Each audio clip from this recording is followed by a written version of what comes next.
Good evening, and welcome back to History Sales. If this is your first time here, settle in, and if you're returning once again, thank you for coming back to drift off with us tonight. Picture a raft, anchored in the middle of a river, somewhere between two armies that had spent months trying to kill each other. It is the 25th of June, in the year 1807. The river is called the Niemen.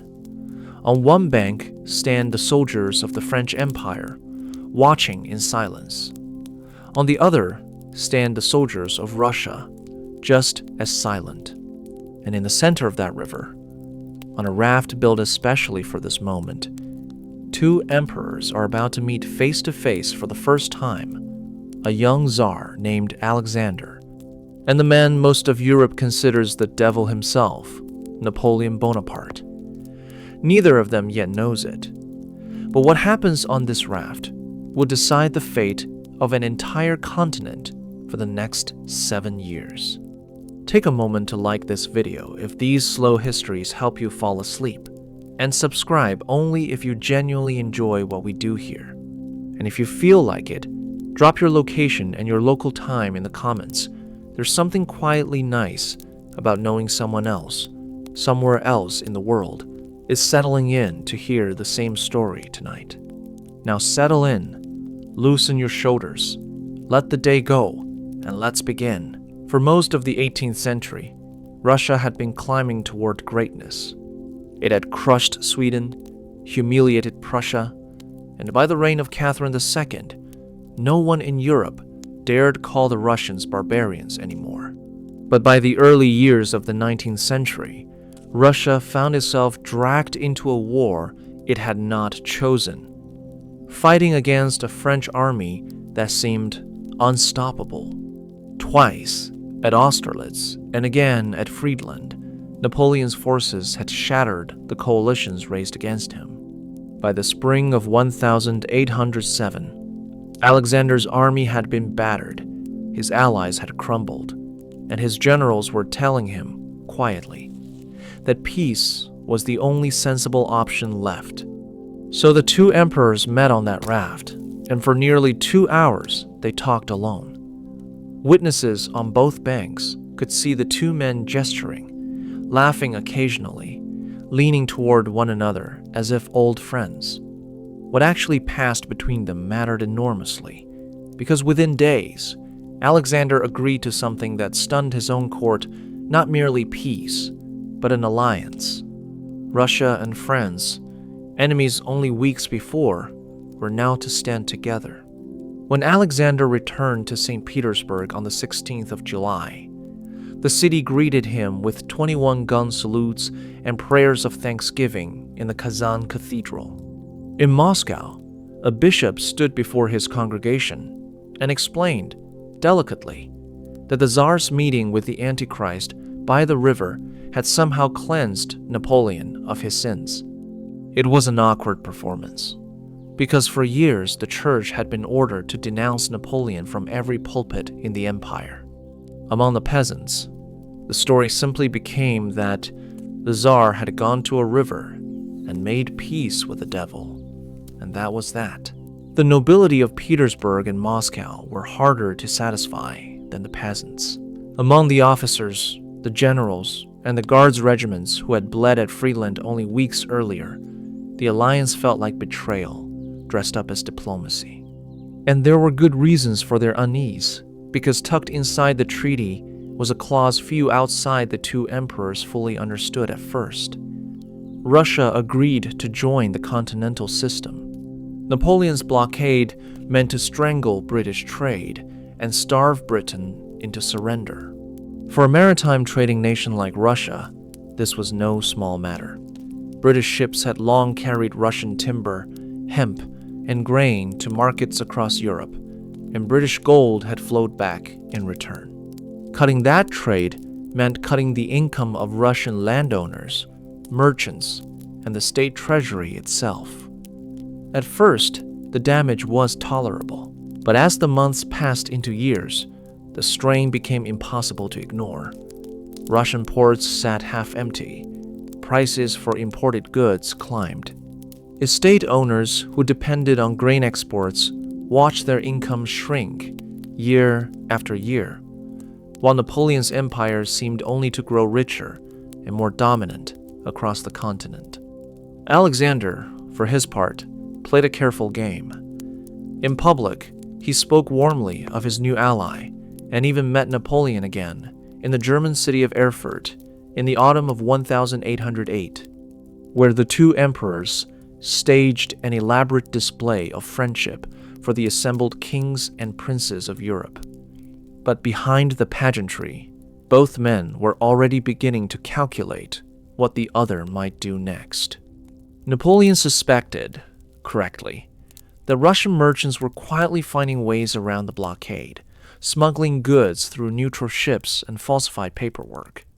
Alexander suspected, just as correctly, that Napoleon's promises about Poland could not be trusted, and that a fully independent Duchy of Warsaw, propped up by French bayonets on Russia's own doorstep, was less an ally's gift and more a loaded pistol aimed at Russia's western border. There were other wounds too, smaller but no less real. Napoleon had once floated the idea of marrying into the Russian imperial family, hoping to wed one of Alexander's younger sisters and bind the two dynasties together through blood as well as treaty. The overture was politely, carefully deflected by the Dowager Empress, who wanted nothing to do with the upstart Corsican joining her family. Napoleon, sensitive to insult in matters of pride, did not forget the slight. He turned instead to an Austrian archduchess, and the marriage went ahead without Russia. It was a small diplomatic bruise, but in the delicate balance between two proud empires, small bruises had a way of festering. By the year 1809, cracks in the alliance were visible to anyone paying attention.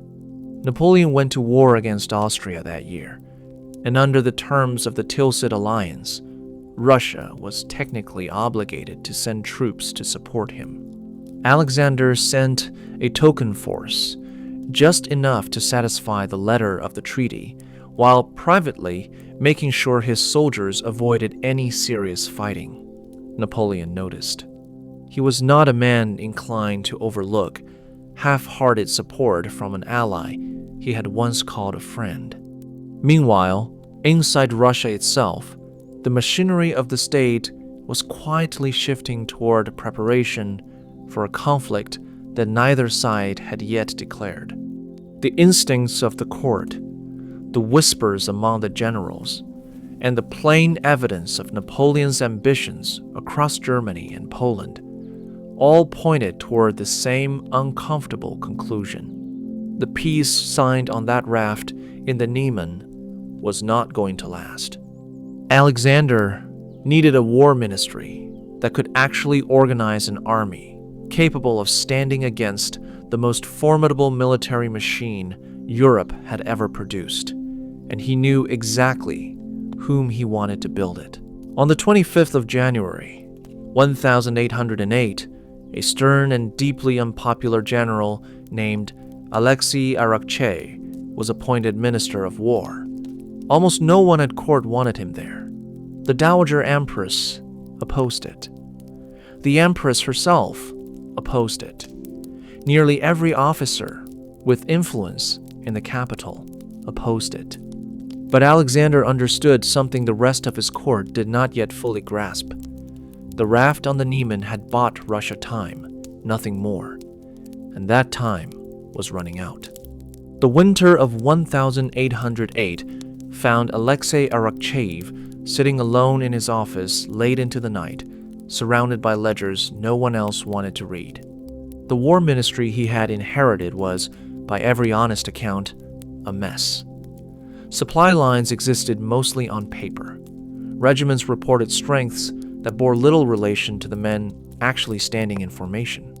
Joseph de Maistre, the Sardinian ambassador watching from the sidelines, had written that the appointment of this one grim, humorless general had turned nearly the entire influential class of the capital against the Tsar. But Arakcheyev had not been chosen because people liked him.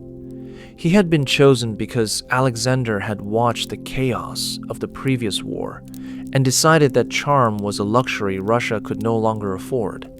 Arakcheyev tore through the war ministry with the patience of a man counting grain sacks and the ruthlessness of one who did not care whose feelings he bruised along the way. Supply depots were reorganized. Corrupt quartermasters were removed. The artillery, an arm of the service Arakcheyev personally understood better than most career infantry officers, was rebuilt almost from the ground up, with new foundries, standardized calibers, and gun crews drilled to a level of precision the Russian army had rarely seen before. It was unglamorous work, the kind that wins no medals and inspires no poetry, but it was exactly the work an army needed if it hoped to survive what was coming. Alongside Arakcheyev, another figure was quietly rising through the ranks, a man whose name would matter far more before this story is over. Mikhail Barclay de Tolly, a Russian officer of Scottish descent, had earned a reputation during the recent wars for a rare combination of caution and competence. Where flashier generals sought glory on the battlefield, Barclay preferred to count his soldiers' boots and his cannons' powder before he counted the enemy's weaknesses. In time, he would be given command of the war ministry itself, and he brought to it the same unglamorous discipline Arakcheyev had shown, studying the French army's own staff system so closely that he sent an aide, Prince Pyotr Volkonsky, to Paris to learn it firsthand. What Volkonsky brought back changed the shape of Russian military planning.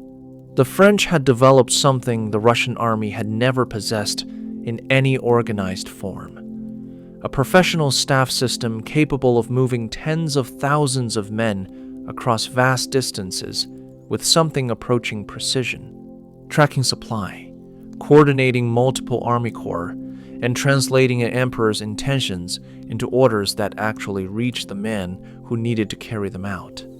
Volkonsky returned to Russia and began building a Russian version of the same machine, quietly, without fanfare, in offices far from the ballrooms of the capital. None of this preparation happened in secret from Napoleon. The French emperor had his own sources inside Russia, and reports of the reorganization reached Paris steadily. But Napoleon, for the moment, had other concerns. A war in Spain that refused to end, an Austrian Empire testing his patience in 1809, and the endless management of an empire that now stretched from Madrid to Warsaw. Russia's quiet rebuilding was a problem for later. By the winter of 1811 and into the first months of 1812, later was arriving fast. Along Russia's western frontier, in the territories bordering the Duchy of Warsaw and East Prussia, 3 armies had begun to take shape, spread out across hundreds of kilometers of forest and marsh. The largest of them, the First Army, numbered roughly 136,000 men and was placed under the command of Barclay de Tolly himself, now serving simultaneously as Minister of War and Field Commander, based in the Lithuanian city of Vilna. The Second Army, some 57,000 strong, was commanded by Prince Pyotr Bagration, a fiery Georgian nobleman famous for his personal bravery and his short temper. A smaller Third Army of roughly 48,000 men, under General Tormasov, watched the southern approaches near the Ukrainian border. On paper, this arrangement made a certain sense. 3 armies to guard 3 sectors of a very long frontier. In practice, it planted a seed of trouble that would grow slowly and painfully once the shooting actually started. Barclay held the senior administrative position as Minister of War. Yet, within the strict hierarchy of the Russian nobility, both Bagration and Tormasov outranked him in seniority and social standing. Bagration, in particular, was a proud man who had earned his reputation through blood and daring, and he did not warm easily to taking direction from a cautious Baltic German whose instinct was to retreat and calculate rather than charge and conquer. The only man who truly stood above all three of them was Alexander himself, who arrived at Vilna in April to take up residence near his gathered armies, though even he held no formal supreme command over the whole force. Each of Barclay's 5 infantry corps in the First Army was organized along lines the French would have recognized: divisions built of brigades, brigades built of regiments, each element theoretically capable of operating independently or combining rapidly for a major battle. It was, in structure if not yet in seasoning, an army built to modern European standards, and it represented years of careful, unglamorous labor by men like Arakchev and Volkonsky, working in offices far from any battlefield. And yet a structure on paper is not the same as an army that has been tested by war. As the spring of 1812 deepened, and as reports multiplied of French troops massing along the Vistula, Alexander's ministers understood that all this quiet preparation was about to be measured against the largest invasion force Europe had ever assembled. Napoleon was gathering a Grande Armée that would eventually number over 500,000 men, drawn from every corner of his empire and its vassal states. Frenchmen, Germans, Poles, Italians, Dutchmen, all marching east under a single banner. Somewhere along the Niemen River, in the same stretch of water where 2 emperors had once shaken hands upon a raft, the next chapter of this story was about to begin. 5 years of uneasy friendship, quiet betrayals, and careful preparation were coming to an end, and what replaced them would be the largest war Europe had yet witnessed. Just before dawn, on the 24th of June, 1812, the mist still hanging low over the water, French engineers began laying pontoon bridges across the Niemen River. On the far bank, Napoleon himself sat on horseback, watching column after column of his soldiers cross into Russian territory. By the time the sun had fully risen, more than 400,000 men had begun moving east, with hundreds of thousands more following behind in subsequent waves. No army of this size had ever crossed a European frontier before. Napoleon believed, with good reason, that he was about to fight and win a short, decisive war, the kind he had won so many times before against Austria and Prussia. He was wrong, though it would take him months to understand exactly how wrong he was. Barclay de Tolly, commanding the First Army from his headquarters at Vilna, received word of the crossing within hours. He faced an immediate and brutal arithmetic problem. His army numbered roughly 136,000 men. Bagration's Second Army, positioned further south, numbered 57,000. Between the two forces lay a gap of open country that Napoleon's cavalry could easily exploit, and if the two Russian armies were caught separately by a force nearly 3 times their combined size, the war might end within weeks in a single catastrophic battle.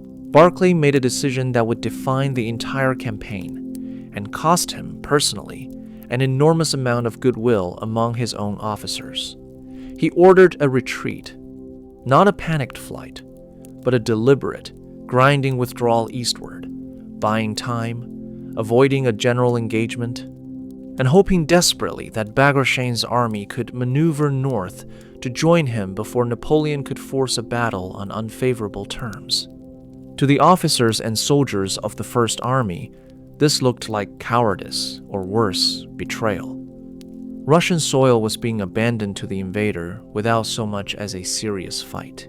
Villages, farms, entire towns fell behind Napoleon's advancing columns as Barclay's men marched east day after day in the crushing heat of a Russian summer, harassed constantly by French cavalry and unable to understand why their commander refused to turn and fight. Bagration, whose own army was struggling through a separate and equally difficult march to link up with Barclay, made his frustration known in letters back to the capital. He considered Barclay overly cautious, perhaps even unfit for command, and he said as much to anyone who would listen. Napoleon, meanwhile, was discovering a problem that no amount of military genius could easily solve: the sheer size of Russia itself. His army, magnificent on the day it crossed the Niemen, began losing men not to Russian bullets but to the land it was marching through. The heat was extraordinary. Water sources ran short or turned foul. Horses, essential for cavalry, artillery, and supply wagons alike, began dying by the thousands from exhaustion, poor forage, and disease. Discipline among the non-French contingents of the Grande Armée, the Bavarians, the Westphalians, the Poles, the Italians began to fray as supply columns fell behind the marching pace of the main army. Stragglers, deserters, and the sick littered the roads behind the advancing French columns, a slow hemorrhage that Napoleon could see clearly, but could not stop. By early August, after weeks of maneuvering, retreating, and near misses, Barclay's First Army and Bagration's Second Army finally managed to unite near the city of Smolensk, an ancient fortress town on the Dnieper River that held deep symbolic weight for Russians as a gateway to the Russian heartland. Here, at last, the combined Russian force turned to fight. The battle for Smolensk, fought across 2 brutal days in the middle of August, saw the city burn around the soldiers contesting it, its wooden buildings catching fire as artillery shells rained down, and street fighting raged block by block.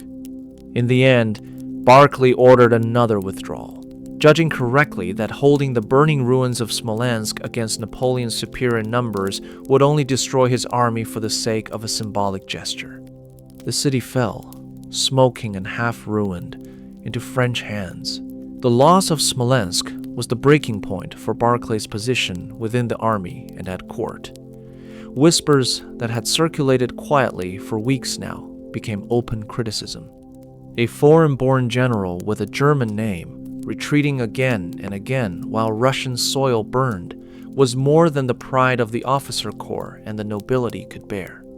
Alexander, sensing that morale itself was becoming a casualty of this strategy, however sound it might be militarily, made a decision. He appointed a new commander-in-chief to take overall charge of the combined Russian armies, a decision that would bring one of the most fascinating figures of this entire war onto the stage: the aging, one-eyed, famously cunning Mikhail Kutuzov.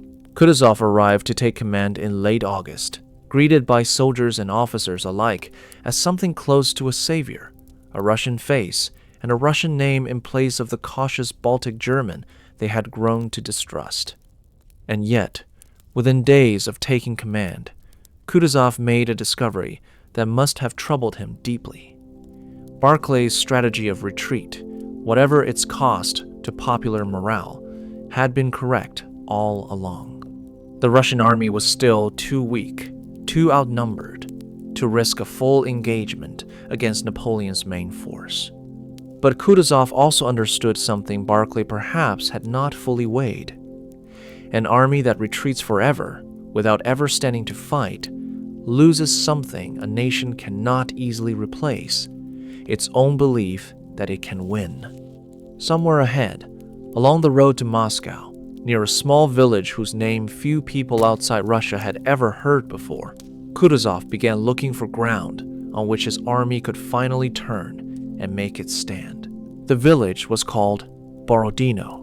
The field at Borodino stretched across gentle, rolling farmland, roughly 120 kilometers west of Moscow, crossed by 2 small rivers, and dotted with earthen redoubts that Kutuzov's engineers had spent days constructing. On the morning of the 7th of September, 1812, as a pale autumn sun rose over the mist. Some 250,000 men stood facing each other across this quiet stretch of Russian countryside, along with more than 1,000 cannon between the two sides. What followed would become, by the end of that single day, one of the bloodiest battles Europe had ever witnessed. Napoleon opened the assault with a massive artillery bombardment, followed by wave after wave of infantry attacks against the central Russian fortifications, a position the French called the Great Redoubt. The fighting there defied description even to the men who survived it. The redoubt changed hands multiple times over the course of the day, captured by French infantry, retaken by Russian counterattacks, lost again, taken again. The ground around it eventually so thick with the dead and dying that soldiers on both sides had to climb over bodies simply to continue the fight. Prince Bagration, commanding the Russian left flank near another set of fortified positions known as the Fletches, was struck by shrapnel in the leg during one of the fiercest French assaults. He would die of the wound 2 weeks later, one of the war's most colorful and combative generals, silenced by a single piece of iron on a field he had refused to abandon. By the time darkness fell over Borodino, both armies had suffered losses on a scale that shocked even hardened veterans of earlier Napoleonic campaigns. Estimates of the dead and wounded on both sides together ran to well over 70,000 men, and yet, in strict military terms, the battle ended in something close to a draw. Napoleon had pushed the Russian line backward in places, but he had not broken it, and Kutuzov's army, battered as it was, withdrew from the field in reasonably good order rather than collapsing into rout. In his report to Alexander, Kutuzov wrote that despite the enemy's superior numbers, they had failed to take so much as a single step of ground anywhere on the field. It was, in its way, a carefully worded truth wrapped around a much harder reality. That harder reality became clear within days. Kutuzov, weighing the condition of his army against the value of defending Moscow itself, made one of the most agonizing decisions of the entire war.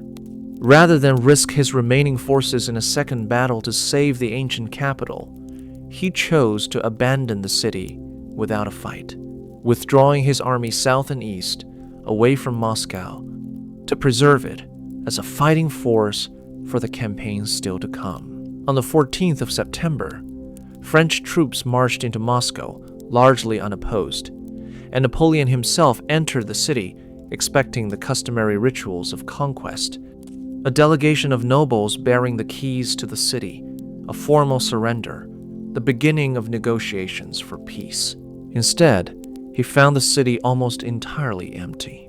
Most of its residents, along with the civil authorities, had already fled eastward, and within hours of the French occupation beginning, fires began breaking out across the largely wooden city, fires that spread with terrifying speed through the tightly packed streets. Historians still argue over exactly how the fires started and who, if anyone, deliberately set them. But within days, roughly 3/4 of Moscow lay in ashes. Napoleon, who had planned to spend the winter comfortably quartered in the Kremlin negotiating Russia's surrender, instead found himself commanding an army camped amid smoking ruins, waiting for a peace offer that never came. He wrote to Alexander proposing terms. He waited. He wrote again. Alexander, safely removed from the smoke and ruin of his old capital, refused even to respond, understanding with a clarity that must have unsettled Napoleon deeply that silence itself was now a weapon. Every week that passed without a Russian answer was a week closer to winter, a week further stretching Napoleon's already fragile supply lines back to Poland and France, a week in which his army, magnificent as it had once looked crossing the Niemen in June, grew hungrier, colder, and more exposed deep inside a country that showed no sign of surrendering. Behind the scenes, far from the smoking ruins of Moscow.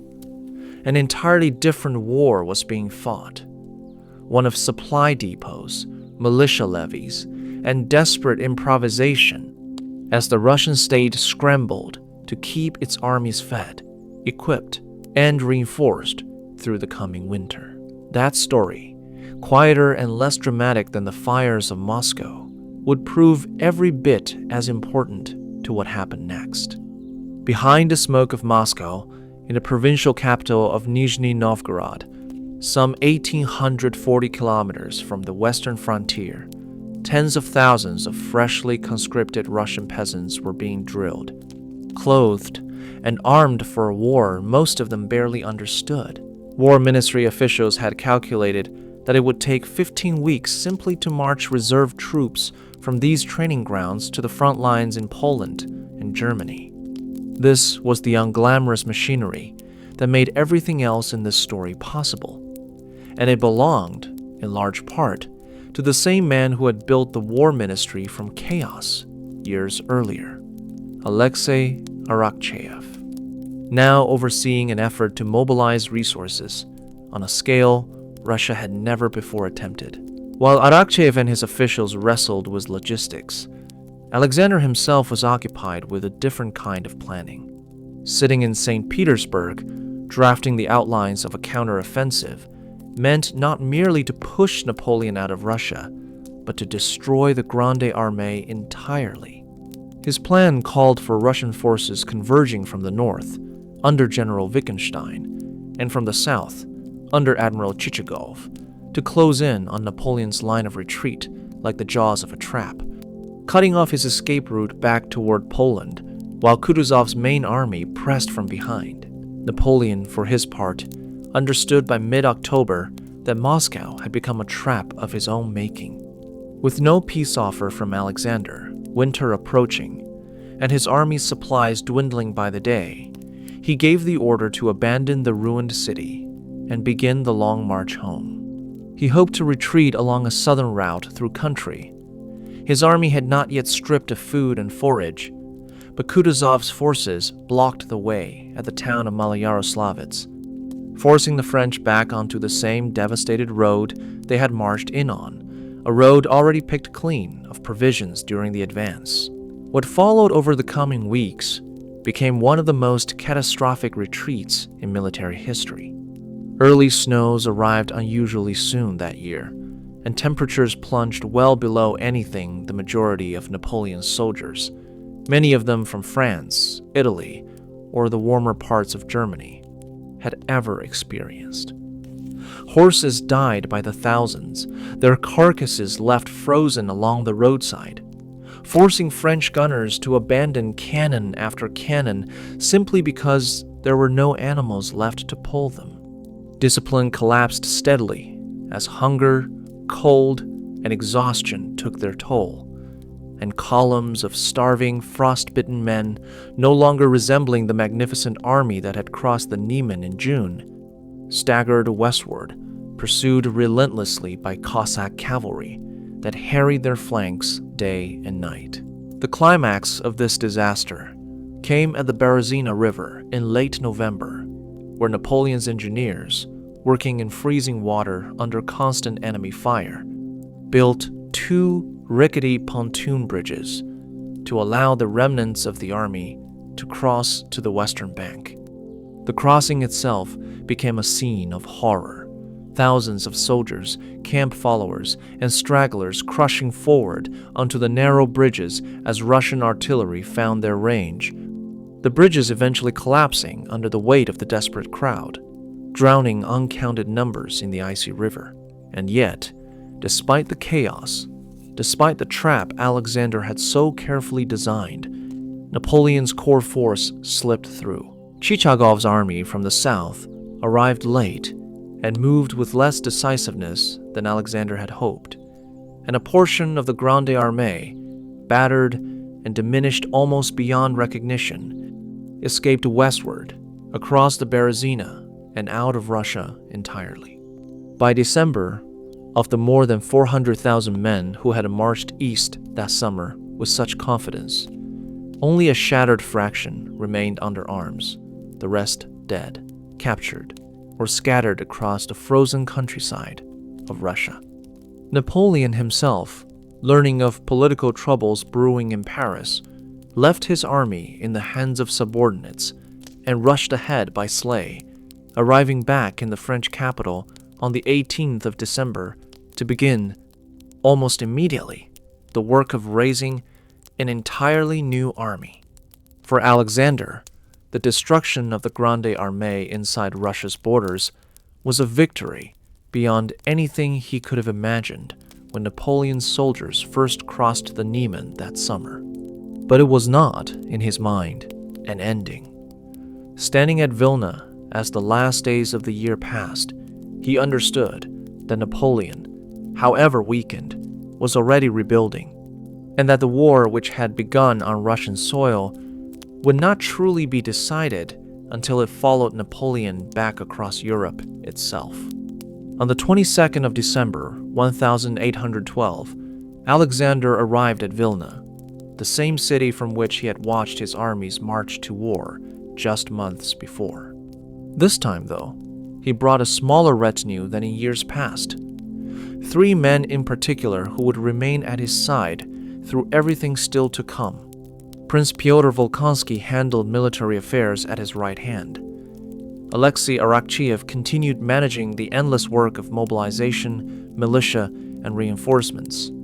And Count Karl Nesselrode became his closest advisor on foreign affairs, a role Alexander increasingly directed personally, showing a talent for diplomacy that would prove just as decisive as any battlefield victory in the months ahead.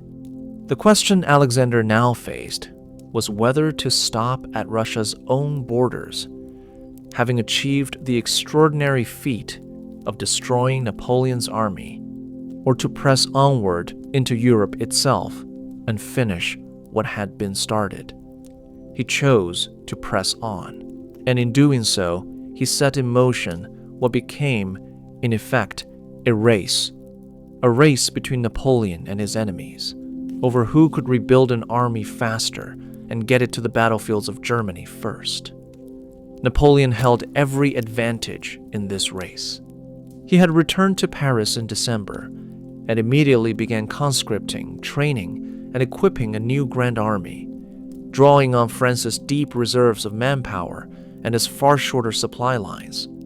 The Allies, by contrast, faced a slower mobilization. Even in East Prussia, closest of all territories to the fighting, mobilization did not begin until early February, and it took another month before Berlin and the Prussian heartland fell under Allied control.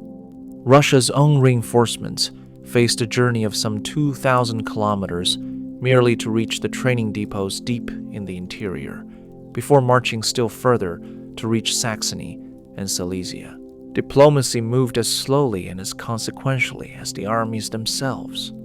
Frederick William of Prussia, cautious by temperament and badly burned by years of subservience to Napoleon, hesitated for weeks before formally committing his kingdom to the Allied cause, extracting careful guarantees from Alexander about Prussia's territorial restoration before he would allow his own generals, York and Bülow, to commit their 40,000 men to the fight. Without Prussian support, Russian forces in the north, weakened by months of relentless campaigning and still needing to blockade French garrisons scattered across Poland and East Prussia, were simply too thin to press deep into Prussian territory on their own. Into this uncertain gap stepped a young cavalry officer with a talent for daring raids, Alexander Chernyshev, who proposed sending small, fast-moving columns of cavalry deep behind French lines to strike at supply depots, spread confusion, and pressure the wavering government in Berlin toward open alliance. Kutuzov approved the plan, and 3 raiding columns, composed mostly of Cossacks, along with a scattering of regular cavalry, crossed the Oder River and struck at French positions around Berlin and Posen. French cavalry, decimated by the retreat from Moscow and never fully rebuilt, proved almost powerless to stop them. Near a river crossing called Zurch, Chernyshev's men lured a force of Lithuanian lancers into a trap, attacking from front and rear simultaneously and destroying them almost to a man. Wittgenstein soon reported that French cavalry along the roads between Frankfurt and Berlin had been all but annihilated. By spring, Barclay de Tolly, restored to active field command after his difficult year in 1812, had taken charge of the siege of Thorn, a fortress controlling a crucial crossing on the Vistula, essential to keeping the river open for Allied supply.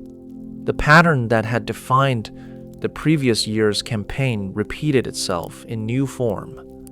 Significant Russian forces tied down, watching, or besieging French garrisons scattered across Poland, a decision Napoleon would later be criticized for forcing upon his enemies, since those very garrisons, once surrounded by militia and fresh recruits later in the year, would tie up Allied resources that might otherwise have pursued Napoleon directly. Through the late winter and into spring, Napoleon's new army, hastily trained but numerous, began arriving in Germany faster than the Allies could match. Two major battles followed in quick succession, at Lutzen in early May and at Bautzen later that month. And in both, Napoleon's tactical skill proved as sharp as ever, forcing Allied armies to withdraw from the field despite inflicting heavy casualties on the French.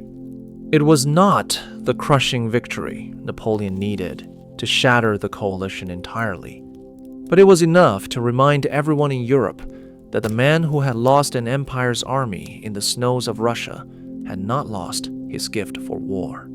By early June, both sides, exhausted and uncertain of their own strength, agreed to a pause in the fighting. An armistice was signed, intended at first to last only a matter of weeks. Neither side, in truth, wanted a lasting peace just yet. Both wanted time to rebuild, time to recruit, time to see which way Austria, still officially neutral, would finally tip. Behind the polite language of diplomats meeting at conference tables, the armies on both sides spent that summer doing what armies always do when given a pause, preparing quietly for the fighting still to come.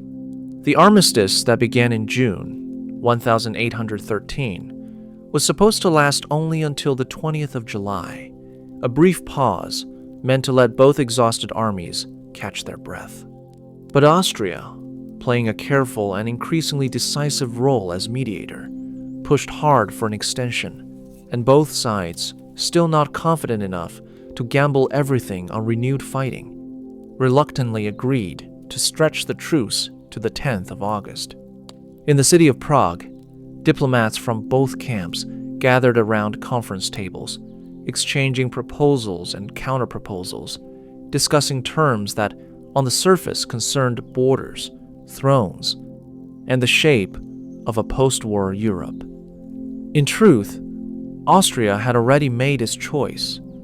Behind closed doors, it had secretly aligned itself with the Allies, and its public negotiations with Napoleon were less an attempt at genuine peace than a ritual Austria needed to perform before it could justify declaring war with a clean diplomatic conscience.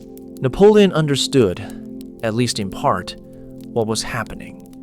Austria had presented him with 4 conditions for peace, terms that would have required him to give up much of what his empire had gained across Germany. He could not bring himself to accept them, not because the terms were unreasonable by the standards of exhausted, war-weary Europe, but because accepting them meant admitting that the age of French dominance over the continent was already ending. When the 10th of August arrived and Napoleon had not agreed to Austria's conditions, Vienna declared war, and the autumn campaign of 1813 began. But the diplomatic theater in Prague, however important to the eventual shape of the war, was not where the real transformation of this conflict was happening that summer. That transformation was taking place quietly, in training camps and supply depots, stretching from the Rhine all the way back into the Russian interior, where the true character of the coming autumn campaign was being forged. For Russia, the armistice arrived at exactly the right moment. The army that had crossed into Germany that spring had been magnificent in spirit, but threadbare in substance, worn down by more than a year of continuous campaigning stretching all the way back to the retreat from Vilna. Now, for the first time since the war began, Russian soldiers had weeks rather than days to rest. Wounds healed. Uniforms, many of them reduced to little more than rags after a year and a half of marching, were replaced. Horses that had survived the brutal winter campaigns were given time to recover their strength, and fresh mounts arrived from the vast breeding grounds of southern Russia and Ukraine. More importantly, the flow of reinforcements that had been trickling toward the front for months finally began arriving in real numbers. Recruits who had been training in depots as far away as Nizhny Novgorod, men who had marched literally thousands of kilometers to reach the war, finally joined their regiments in Saxony and Silesia.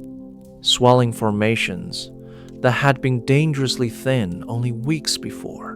By the time the autumn campaign began, the Russian army in Germany was not merely rested, but substantially larger than it had been in the spring, better fed, better equipped, and better organized than at any point since the invasion of Russia had begun the previous summer.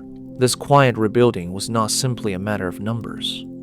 It reflected an enormous, largely invisible logistical effort stretching across the entire breadth of the Russian Empire.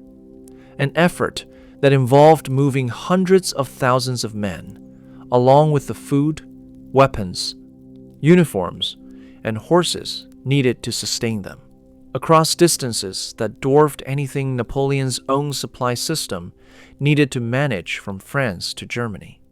Over the course of the war, more than 500,000 Russian soldiers would eventually make this journey from the Russian heartland to the battlefields of Central Europe, a logistical achievement that received far less attention from historians than the battles themselves, but without which none of those battles could have been won. Napoleon, too, used the armistice to rebuild, drawing on France's conscription system to raise fresh troops and replace the horses and equipment lost in the catastrophic retreat from Moscow. But there was a difference in the character of the two rebuilding efforts that would matter enormously once the fighting resumed. Napoleon's new soldiers were, in large part, very young, hastily trained conscripts, competent enough, but lacking the seasoning of veterans lost in Russia and at Lutzen and Bautzen. The Russian army that emerged from its summer of rest, by contrast, was built around a hardened core of soldiers who had survived the retreat from Moscow, the pursuit across Poland, and the hard-fought battles of the spring. Veterans now reinforced by fresh numbers rather than replaced by inexperienced ones. As August drew to a close and the armistice expired, Austria's declaration of war brought a third great power fully into the coalition against Napoleon, joining Russia and Prussia in a combination of armies that, for the first time in this long war, genuinely outnumbered and outmatched what Napoleon could field in return. The stage was being set in the forests and river valleys of Saxony for a battle unlike anything Europe had yet seen, one that would eventually draw in soldiers from nearly every corner of the continent and become known, fittingly, as the Battle of the Nations. Through the last weeks of August and into September, the autumn campaign of 1813 unfolded not as a single decisive clash, but as a sprawling, multi-front struggle across the German countryside, with Allied and French armies maneuvering, skirmishing, and occasionally colliding in violent but inconclusive engagements. At Dennewitz, Prussian forces under Bülow inflicted a sharp defeat on Marshal Ney, blunting one of Napoleon's attempts to strike toward Berlin and effectively closing off any real hope he still held of delivering a knockout blow against the coalition's northern flank. With that door shut, the first phase of the autumn campaign came to an end, and much of September settled into a tense, watchful lull. Both sides maneuvering for position while avoiding a general engagement, neither felt fully ready to fight. Napoleon's strategic options were narrowing in ways that would have been unthinkable to the man who had marched into Moscow just a year earlier. He briefly considered a bold thrust with his guard and reserves northward toward Berlin, hoping to deliver the kind of shattering blow that had won him so many campaigns in years past. But simply containing the two massive Allied armies now converging on him, Blucher's army of Silesia in the north and Schwarzenberg's army of Bohemia to the south, already stretched his remaining forces to their limit. He no longer had the surplus strength for a truly decisive, offensive stroke. In mid-September, Napoleon marched south along the Teplitz Road, hoping to catch and crush the main Allied army under Schwarzenberg, deep in the mountains of Bohemia. Blücher, sensing the danger, simply withdrew rather than offer battle, gambling correctly that Napoleon would not dare pursue him too far into Saxony and Silesia, since doing so would leave the city of Dresden exposed to Schwarzenberg's advancing forces. It was a wager on caution over aggression, and it paid off. Napoleon, unable to force either Allied army into a battle on his own terms, found himself instead being slowly, methodically encircled. By early October, the second and truly decisive phase of the campaign began. The three great Allied armies, Russian, Prussian, and Austrian, along with a growing number of Swedish and smaller German contingents, converged from multiple directions on the Saxon city of Leipzig, drawing Napoleon's forces into a single, enormous confrontation that neither side could now avoid. What followed, across 4 days in mid-October, would become the largest battle Europe had witnessed before the 20th century, involving well over 500,000 soldiers in total and earning, almost immediately among those who survived it, the name history would remember it by: the Battle of the Nations. The fighting around Leipzig unfolded across a vast arc of villages, farmland, and river crossings surrounding the city, with Napoleon's forces, numbering roughly 200,000 men, facing Allied armies that together outnumbered him by a substantial margin. On the 16th of October, the opening day of serious fighting, Napoleon's troops fought with the same fierce discipline that had characterized French arms throughout the Napoleonic era, holding their ground against determined Allied assaults and inflicting heavy casualties in return. But numbers, this time, could not be overcome by skill alone. Every Allied attack that failed simply gave way to a fresh one, launched from a different direction by troops that had not yet been committed to the fighting. A pause settled over the battlefield on the 17th, both sides exhausted from the previous day's carnage, using the lull to bring up reinforcements and reposition their forces. It was during this pause that Napoleon's dwindling hopes for a negotiated peace, which he had floated quietly to Austrian intermediaries, even as the battle raged, were quietly allowed to expire without response, much as his own peace overtures to Alexander, from the ruins of Moscow a year earlier, had gone unanswered. The 18th of October brought the battle's climax, a day of fighting so vast in scale that commanders on both sides struggled to maintain any coherent picture of what was happening across the sprawling battlefield. In the midst of the fighting, an entire division of Saxon troops, fighting alongside Napoleon since the start of the campaign, abruptly switched sides and turned their guns on their former allies, a moment of stunning symbolic weight that captured, in miniature, the collapse of Napoleon's German alliance system after years of French dominance over the continent. By the end of that brutal day, Napoleon's position had become untenable, his flanks pressed, his ammunition running dangerously low, and his only remaining option was retreat. The withdrawal itself turned into disaster when a single bridge over the Elster River, the only crossing available to the retreating French army, was blown up prematurely by a panicking engineer, while thousands of French soldiers remained on the wrong side. Among those trapped and killed in the ensuing chaos was one of Napoleon's most capable marshals, Poniatowski, a Polish prince who had been raised to marshal's rank only days earlier and who drowned attempting to swim his horse across the river under fire. When the smoke over Leipzig finally cleared, Napoleon had lost, in a single battle, something close to the equivalent of another entire Grande Armée. Tens of thousands of men killed, wounded, or captured, along with the last remnants of his authority over the German states that had, for years, formed the backbone of his continental empire. The road behind him, back through the Rhineland and into France itself, now lay open to the armies he had spent a decade humbling. Germany, in the space of that single autumn, had slipped entirely from his grasp, and for the first time since he had risen to power, the war was coming home to France itself. By the closing weeks of 1813, the war that had once seemed impossibly vast, a struggle stretching across the frozen plains of Russia and the river valleys of Germany, had shrunk down to a single, narrowing question.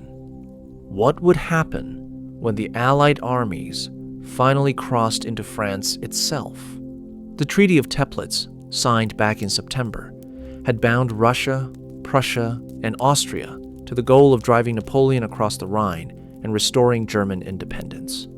By November, that goal had been achieved in full. Now the Allied sovereigns faced a far harder decision, whether to stop there, satisfied with what had already been won, or to press onward into the heart of France and settle the question of Napoleon's rule once and for all. It was not an easy choice to make, and the Allies did not make it quickly or with much unity of purpose. 22 years of nearly continuous war had left all of Europe exhausted, and there was a genuine temptation among some Allied statesmen, Austria's Metternich chief among them, to accept a negotiated peace that would leave Napoleon on his throne, but confined within France's older, more modest borders.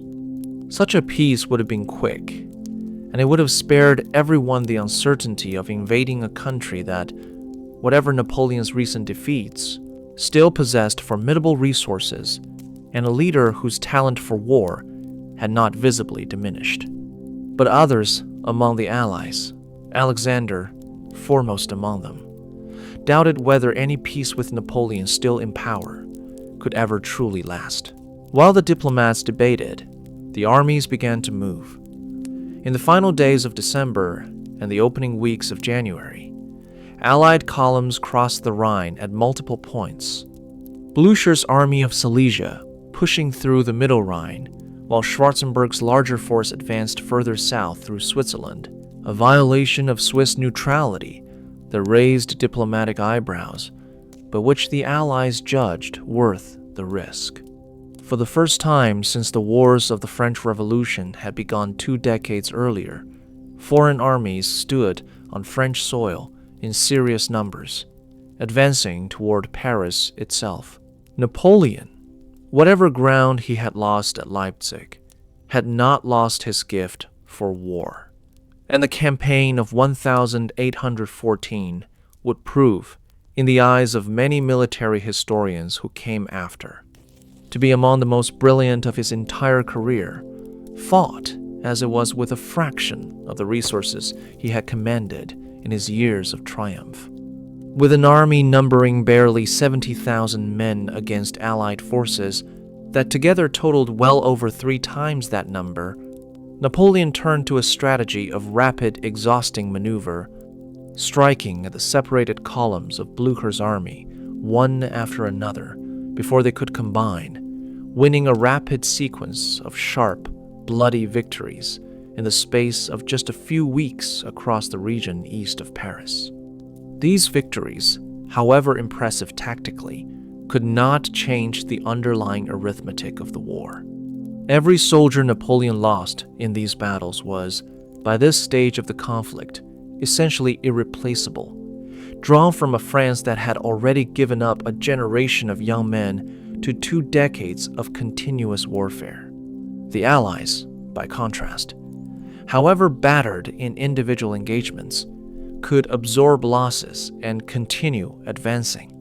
Their combined manpower and resources simply too vast for Napoleon's tactical brilliance alone to overcome. Behind the fighting itself, 3 quieter factors were steadily tilting the balance further against Napoleon with each passing week.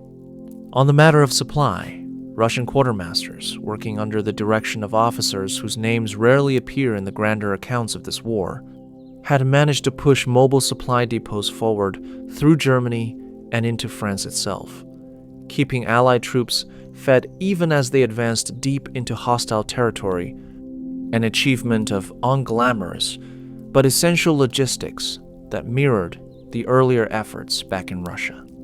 On the matter of diplomacy, the Allied powers, despite their disagreements over exactly what kind of peace to impose, held together far more effectively than Napoleon might once have hoped, refusing to be picked apart by his occasional attempts to negotiate separately with one power against the others. And on the battlefield itself, even as Napoleon won tactical victories, the sheer weight of numbers steadily pressed the front lines closer and closer to Paris. By March, the calculus of the war had become unmistakable, even to those who had hoped, back in the winter, for a negotiated compromise. Napoleon's brilliant defensive campaign had bought time, inflicted real damage, and reminded all of Europe of the military talent that had once conquered a continent. But it had not, and could not, change the fundamental reality that France alone no longer possessed the strength to hold back the combined power of Russia, Prussia, and Austria. Somewhere ahead, along the roads leading into the heart of France, lay the gates of Paris itself, and the final act of this 7-year story was about to begin.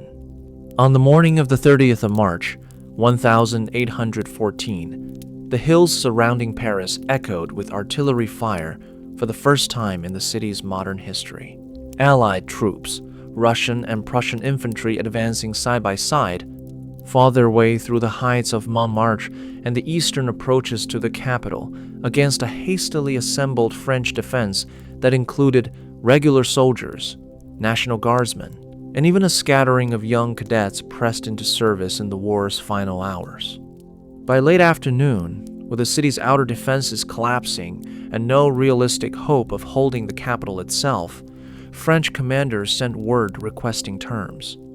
The following morning, the 31st of March, Alexander himself rode at the head of the Allied armies through the gates of Paris, a Russian emperor entering the capital of the nation, whose army had burned Moscow to the ground not 2 years before. Napoleon, racing toward Paris from his final battles east of the city, arrived too late to influence the outcome. His marshals, exhausted by years of war and unwilling to see France itself destroyed in a final, hopeless defense of the capital, refused to continue fighting on his behalf. Within days, in the palace at Fontainebleau, Napoleon signed his abdication. The man who had once commanded the largest army Europe had ever assembled, reduced to negotiating the terms of his own exile.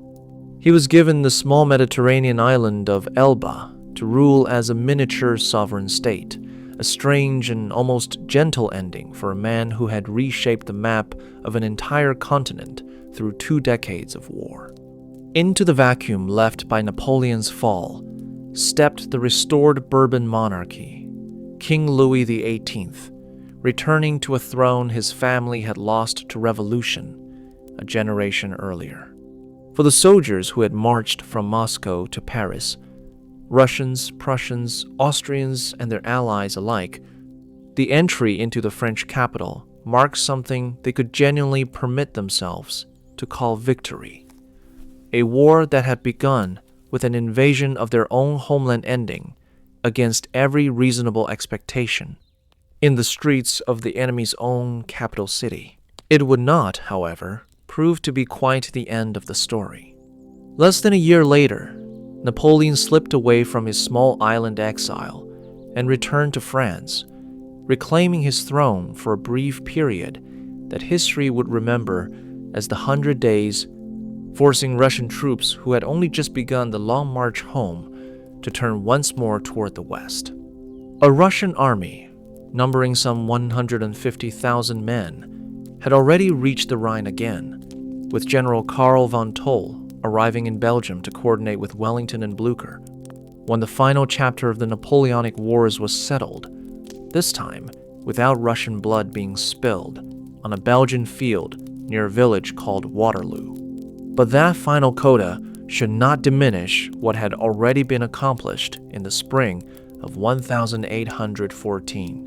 Had the Allies chosen a compromise peace back in March, leaving Napoleon on his throne within France's older borders, he would have faced far better circumstances for any future attempt at revenge than he actually found upon escaping Elba the following year, more time to prepare, a more secure position at home, deeper support within an army that had not yet had a full year to reconcile itself to Bourbon rule.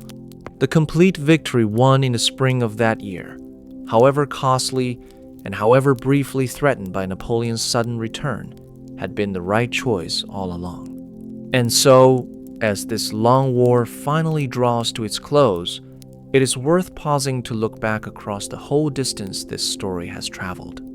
The alliance struck on a raft at Tilsit, left behind a fragile peace that neither emperor ever fully trusted, and the quiet years of preparation that followed left behind an army built patiently, ministry office by ministry office, ready for a war neither side yet dared to declare openly.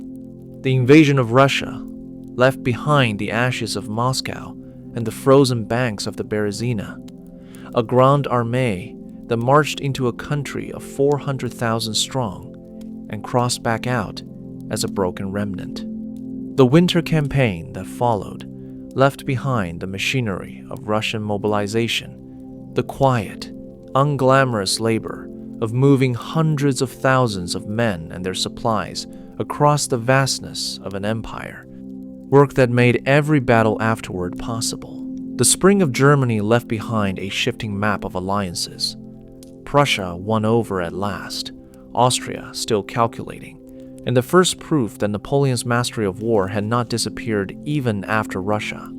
The armistice summer left behind a Russian army rebuilt and strengthened, while Napoleon's own new army remained young and untested. Leipzig left behind the collapse of an entire continental order. Saxon soldiers turning their guns on their former ally in the middle of the largest battle Europe had yet seen. And the invasion of France left behind the final, unglamorous truth of this whole 7-year war, that no amount of tactical brilliance could outweigh the simple, grinding weight of combined Allied strength. And that is where we leave this long war tonight, in the streets of Paris, in the spring sunlight of 1814, with an emperor's carriage rolling south toward a small island in the Mediterranean, and an entire continent exhaling after 22 years without a lasting peace. If you are still awake, there is another story waiting for you on screen right now. And if this one stayed with you, feel free to leave a like, hit subscribe, or drop a thought in the comments below. Let your shoulders drop, let your eyes close, and let this long, quiet war carry you the rest of the way into sleep.